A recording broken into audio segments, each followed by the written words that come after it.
This is gator country, a beautiful but treacherous stretch of swamp near Tallahassee. The blood runs cold in the powerful reptiles that rule the water here. But is Mike Williams the victim of another kind of cold-blooded killer? There would be a bone, there would be a foot. Alligators don't just consume people whole. The glistening waters of Florida's Lake Seminole, just outside of Tallahassee, had always been a favorite spot for Michael. A man who seemed to have it all: a successful career in real estate, a beautiful wife, a sweet young daughter, and a longtime love for duck hunting. Friends say Mike would grab any chance to hunt, even if he had to sit alone in his boat on Seminole Lake. It was not unusual for Michael to go hunting by himself.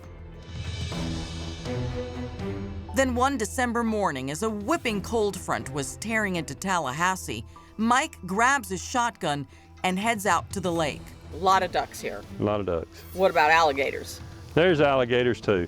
Lake Seminole has quite its share. Mike promises his adoring wife, Denise, he'll be back by noon. After all, it's a special day.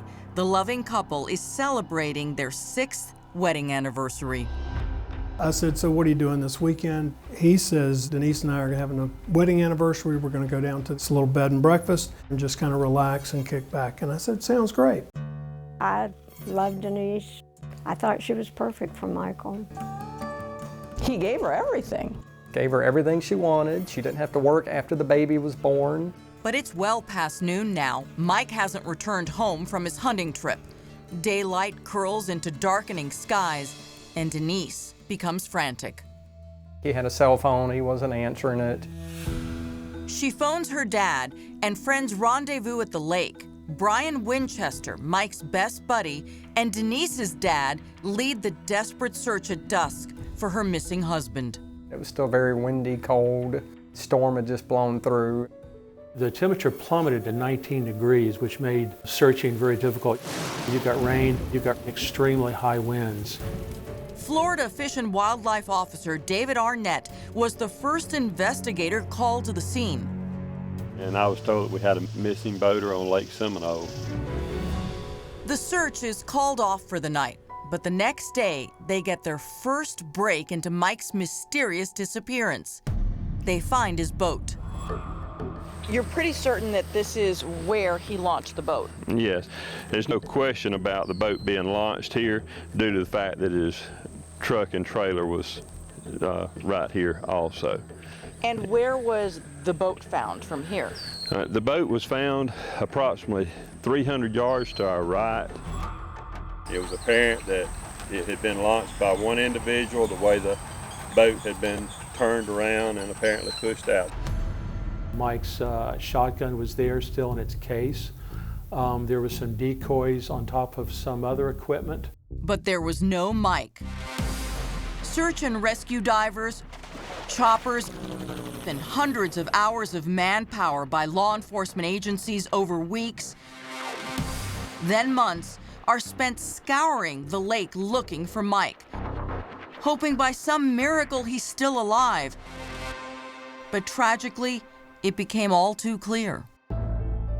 At that point, it seemed to be more of a recovery type search than looking for somebody who was in distress. And they were treating this as an accident. Mike had fallen over. Florida Fish and Wildlife investigators believed he had been pulled under by the weight of his fisherman's waders and drowned in the shallow depths of alligator-infested waters.